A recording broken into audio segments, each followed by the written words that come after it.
Leonard Ravenhill, uma oração com a dimensão de Deus. Os profetas do passado, homens totalmente guiados por Deus, tinham plena consciência da grandeza de sua missão e de como ela era impopular.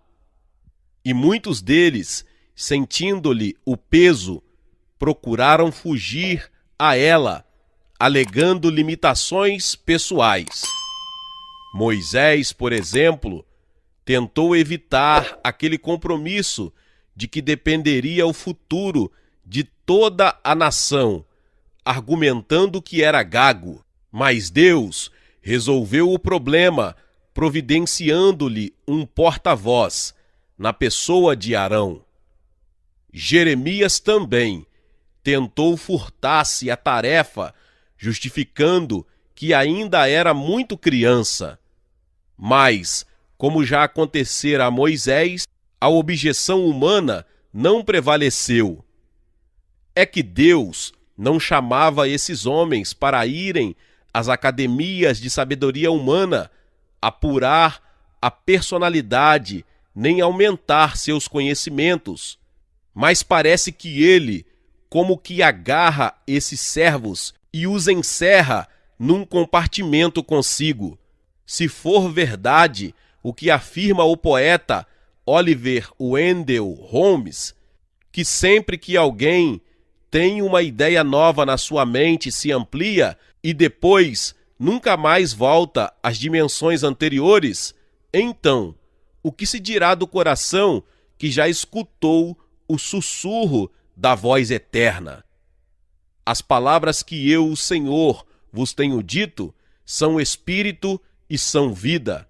João 6,63. Nossas pregações hoje se acham bastante debilitadas pelas citações que tomamos emprestadas daqueles que já morreram, em vez de recorrermos ao Senhor. Um livro é bom quando nos serve de guia, mas torna-se pernicioso quando nos acorrenta. Assim como os cientistas modernos chegaram a uma nova dimensão de poder quando dominaram a energia atômica, assim também a Igreja precisa redescobrir o ilimitado poder do Espírito Santo. De fato, é preciso que aconteça alguma coisa que venha atacar a iniquidade desta era pecaminosa e destruir a complacência dos crentes adormecidos. Precisamos de pregações vivas, de vidas vitoriosas, e só obteremos isso com persistência em oração. E alguém dirá, se quisermos uma vida santa, precisamos orar. Mas a recíproca também é verdadeira. Temos que viver uma vida santa se quisermos orar. E o que diz Davi? Quem subirá ao monte do Senhor? O que é limpo de mãos e puro de coração. Salmo 24, 3 e 4. O segredo da oração é a oração no lugar secreto. É bom ler livros sobre oração, mas isto não só basta. Assim como um livro de culinária é altamente útil, mas torna-se inútil se não tivermos os ingredientes para preparar os alimentos, assim também acontece com a oração. Alguém pode ler toda uma biblioteca sobre oração e não adquirir nenhuma gota de poder. Temos que aprender a orar, mas para isso é preciso orar. Se uma pessoa estiver sentada numa cadeira lendo o melhor livro que existe sobre saúde, mas permanecer ali sentada, pode morrer. Assim também é possível um crente ler tudo sobre oração, maravilhar-se com a perseverança de Moisés ou com o lamento de Jeremias, e mesmo assim não aprender nem o ABC da intercessão. Assim como a bala que fica na arma não chega ao seu alvo, assim também A oração que fica contida no coração, sem ser elevada a Deus, não obtém as bênçãos. O filósofo francês Fénelon disse: em nome de Deus vos rogo, alimentai vossa alma com orações, assim como alimentais vosso corpo com as refeições. E Henry Martin comenta: atribuo minha atual condição de debilidade espiritual ao fato de não ter tempo suficiente para meu momento devocional particular. Quem me dera ser um homem de oração. E um escritor do passado afirma o seguinte: muitas vezes, ao orar, somos como um garotinho que toca a campainha de uma porta e depois sai correndo antes que alguém atenda. De uma coisa não há dúvida: a área mais inexplorada das riquezas de Deus é a da oração. Quem sabe calcular a dimensão do poder de Deus? O homem é capaz de calcular o peso do mundo, saber dizer o tamanho da cidade celestial, contar quantas estrelas há no céu, medir a velocidade da luz, sabe informar a hora exata do nascer e do pôr do sol, mas não sabe avaliar o poder da oração. A oração tem o tamanho de Deus, pois é Ele quem nos dá a garantia dela. Ela tem as dimensões do poder de Deus, pois Ele garante que a atenderá. Que Deus se compadeça de nós por termos tantos tropeços ao praticar essa atividade que é a mais nobre que nossa língua e espírito podem exercitar. Se Deus não nos iluminar quando nos encontrarmos no aposento da oração, caminharemos em trevas. O momento de maior constrangimento para o crente no dia do juízo será aquele em quem tiver que encarar o fato de que orou pouco. Eis algumas palavras do admirável São Crisóstomo: o poder da oração extinguiu a violência do fogo, fechou bocas de leões, silenciou revoltosos, pôs fim a guerras, acalmou os elementos, expulsou demônios, rompeu as cadeias da morte, escancarou os portões do céu, minorou enfermidades, repeliu mentiras, salvou cidades da destruição, deteve o curso do sol e o avanço do relâmpago. A oração é uma poderosa armadura, um tesouro que nunca acaba, uma mina que nunca se esgota, um céu que nunca fica toldado de nuvens e nunca é turbado por tempestades. Ela é a raiz, a fonte, a mãe de 1000 bênçãos. Será que essas palavras de Crisóstomo são simples retórica, visando fazer com que algo comum pareça extraordinário? A Bíblia desconhece tais artifícios. Elias era um grande conhecedor da arte da oração, tanto que conseguiu alterar o curso normal da natureza e estrangulou a economia de uma nação. Pela oração, ele fez descer fogo do céu, levou homens a se prostrarem e fez descer chuva do céu. Precisamos de chuva, de muita chuva. As igrejas se encontram tão ressequidas que a semente não consegue germinar. Não há pecadores arrependidos chorando neles. Quem nos dera um Elias. Numa ocasião em que o povo de Israel clamou pedindo água, um homem feriu a rocha, e aquela fortaleza de granito se tornou um ventre do qual brotou uma nascente de água.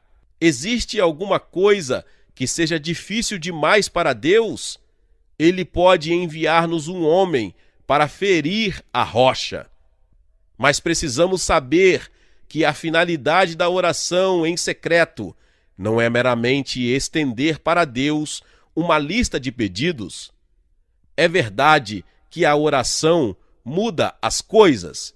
É, mas antes de tudo, ela muda as pessoas. No caso de Ana, por exemplo, a oração não apenas removeu seu opróbrio, mas modificou-a também. Ela era estéril e se tornou fértil. Estava chorando e passou a regozijar-se. 1 Samuel, capítulo 1, verso 10, capítulo 2, verso 1. A oração converteu seus prantos em folguedos. Salmo 30, 11. Pode ser que estejamos pedindo folguedos quando ainda não pranteamos. Preferimos a veste de louvor em vez de espírito angustiado. Mas o que esse texto diz é: pôr sobre os que em Sião estão de luto veste de louvor em vez de espírito angustiado. Isaías 61, 3. E se o que desejamos é uma colheita abundante, o princípio a ser aplicado é o mesmo, pois quem sai andando e chorando enquanto semeia, voltará com júbilo, trazendo os seus feixes. Salmo 126, 6. Foi preciso que Moisés se quebrantasse e pranteasse para chegar a dizer: ora, o meu povo cometeu grande pecado, agora, pois, perdoa-lhe o pecado, ou se não, risca-me, peço-te, do livro que escreveste. Êxodo 32, 31 e 32. E foi necessário que Paulo sentisse grande peso e sofrimento para que chegasse a dizer: tenho grande tristeza e incessante dor no coração, porque eu mesmo desejaria ser anátema, separado de Cristo, por amor de meus irmãos, meus compatriotas, segundo a carne. Romanos 9, 2 e 3. Se João, que nós, tivesse orado assim: Senhor, dá-me sucesso na vida, ninguém nunca teria ouvido falar dele. Mas a oração que fez não tinha nada de egocêntrica. Dizia ele: Senhor, dá-me a Escócia, senão morrerei. E sua petição entrou para as páginas da história. Se David Livingstone tivesse pedido a Deus a possibilidade de desbravar toda a África para demonstrar seu espírito indômito e sua habilidade no uso do sextante, suas palavras teriam sido levadas pelo vento, mas sua oração foi: Senhor, quando irá cicatrizar-se a chaga do pecado deste mundo? Ele viveu orando e morreu da mesma forma, de joelhos, em oração. Para fazer frente a esta geração ávida pelo pecado, só uma igreja ávida pela oração. Precisamos voltar a nos apropriar das suas preciosas e muito grandes promessas. Naquele grande dia, o fogo do juízo vai provar a qualidade e não a extensão da obra que realizamos. A que for gerada em oração resistirá ao teste. É pela oração que conseguimos de fato chegar a Deus. Ela desperta em nós fome de ganhar almas, e a fome de ganhar almas nos leva à oração. O crente que tem visão espiritual ora, e o que ora obtém visão espiritual. Aquele que ora conscientemente de sua própria fraqueza recebe a força do Senhor. Possamos nós ser capazes de orar como Elias, que era sujeito aos mesmos sentimentos que nós. Senhor, leva-nos a orar. Numa igreja grande, com capacidade para 1000 pessoas, há uma placa comemorativa do trabalho de John Guedie, com os seguintes dizeres: quando ele chegou aqui em 1948, não havia nenhum crente e quando ele saiu, em 1872, não havia mais incrédulos. Do memorial de John Guedi, o pai das missões presbiterianas nas ilhas de Mares do Sul. Do dia de Pentecostes até hoje, todos os grandes avivamentos que têm havido nasceram da oração conjunta dos crentes, mesmo que em número de apenas 2 ou 3. E depois que essas reuniões de oração cessam, nenhum desses movimentos continua. Dr. A.T. Pierson. Meus irmãos e irmãs, Deus abençoe a vida de cada um. Que palavra poderosa. Talvez você chegou aqui pela primeira vez e ainda não é inscrito aqui no canal. Se inscreva aqui no canal e ative o sininho das notificações. Todos os dias são postados vídeos abençoados aqui no canal para te abençoar. Deixe também o seu like e não se esqueça de compartilhar esta palavra com mais pessoas. Então, nos vemos nos próximos vídeos. Amém. Seja membro do canal Vinícius Siqueira e obtenha benefícios que só os membros têm. Então, você que já é inscrito no canal e ativou o sininho das notificações, logo você vê o botão Seja Membro, clique nele e obtenha os benefícios. E o primeiro benefício é que você tem uma mensagem destacada. Quando você faz um comentário aqui no canal, você tem um destaque na sua mensagem. E isso é muito importante porque você mostra para os outros que você apoia este canal. E outro benefício que você tem é que você pode compartilhar os devocionais diários, que são 365 devocionais, que são postados todos os dias aqui no canal. Existe um grupo específico e a pessoa recebe um link que é direcionado para o grupo. E nesse grupo você tem todos os devocionais de todos os dias do mês, que você recebe logo pela manhã, e você tem o benefício de compartilhar esses devocionais com os seus contatos. Esse benefício é apenas para os membros. No YouTube não tem como compartilhar os devocionais, apenas ler na comunidade do YouTube, mas quem é membro tem o benefício de compartilhar com todos os seus contatos e as suas redes sociais. Seja membro!